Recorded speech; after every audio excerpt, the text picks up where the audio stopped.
Thank you, Madam, for letting me talk on this motion of thanks to the President's address.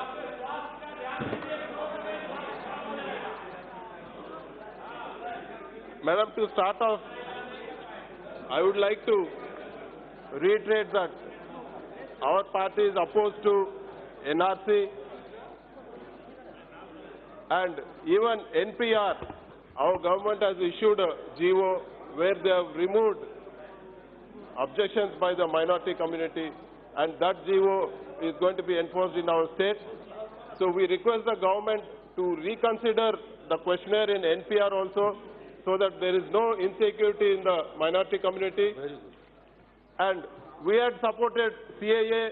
It was perceived to be meant for only 3 countries, people from 3 countries, Afghanistan, Pakistan and Bangladesh. But I would like to bring to the notice of the House and the notice of the government that we see people in the streets every day, even in my constituency, in my state. So government has to address this.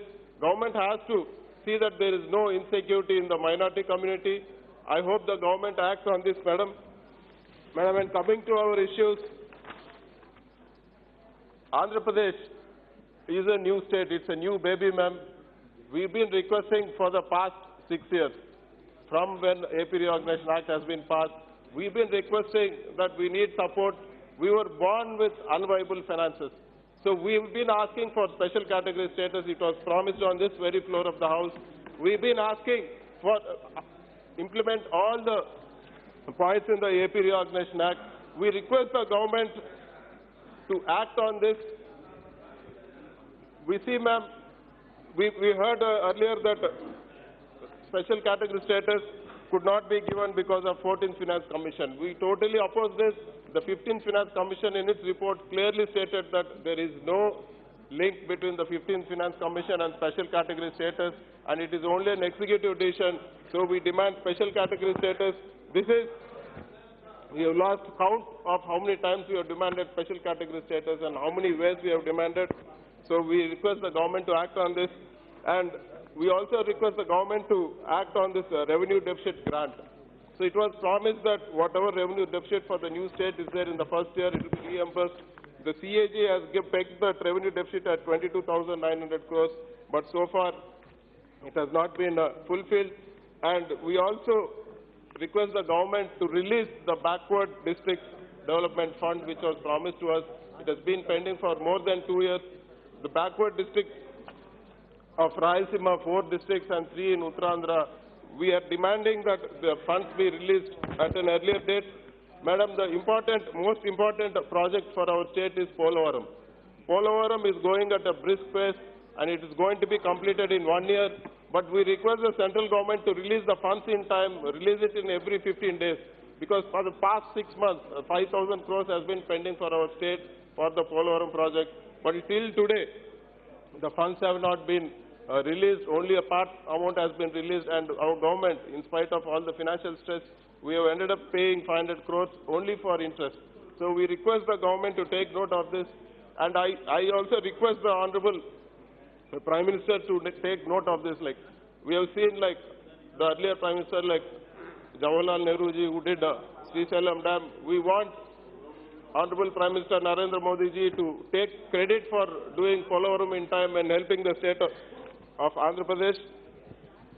And Madam, in the AP Reorganization Act, Kadapa Steel Plant was supposed to get support from the central government.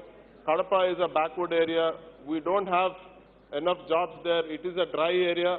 So we request the government to keep up its word and help in setting up this Kadapa Steel Plant. And also, a port has been promised.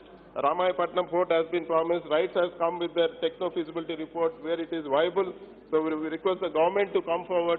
Madam, you can't exclude an area or you can't exclude a state, and without supporting a state, you can't dream of or you can't aspire to be a 5 trillion economy. And Madam, in the recent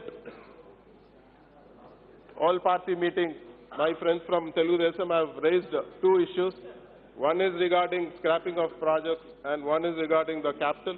So I would like to clear air about this, though it is a state issue, but since they have raised a number of times, they have been talking about this. So I would like the House also to understand what is happening in Andhra Pradesh. Our government is under severe financial stress.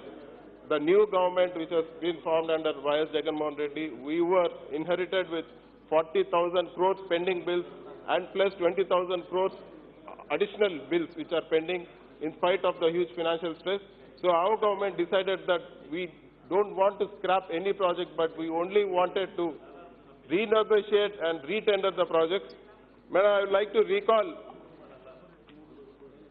Honorable Prime Minister's words when he came to Andhra Pradesh. When he was in Andhra Pradesh, he commented on our former Chief Minister saying that they have turned Polavaram project into an ATM for corruption and there was corruption in the capital. This is proved by the fact that there was reverse tendering in the 5,000 crore project for Polavaram and 800 crore rupees was saved in one single project, madam. Just before election, just before 6 months, 70,000 crore worth of projects were tendered by the former CM. And all the tenders were given at 5% excess rate. That clearly shows that it is a cartel. And now, after retendering, we are saving close to 10 to 15% in each and every tender, madam. There's one example I would like to give in Veligonda. There's a tunnel work which happened. The same contractor who had got a work at 5% excess, and the same contractor has bid after a month. When we retendered, he has bid for 15% less. So where is this money going, madam? Where did this money go? And why has it not been done before is our question. And even to talk about affordable housing in TIDCO, where the central government sponsors one portion and state government does one portion, and the third portion is borne by the beneficiaries. So it was tendered at 2,200. Our state government for 7 lakh units, they have retendered it, and now today we are saving 400 rupees per SFT. That means each household, all the 7 lakh households are getting a saving of 1 lakh per household. That is substantial for the poor people, madam. This is what our CM is trying to do. He is taking everything in a transparent way, and he, in fact, is the first state in India to put a judicial commission to vet all tenders. Each and every tender is transparent, and any tender above 1 crore has been will go for a reverse auction where there is substantial savings for the government. Madam, I would like to also bring to the notice of the House that in our capital area there were tenders for temporary buildings. If you go anywhere in India, the construction cost is 1,500 rupees per SFT.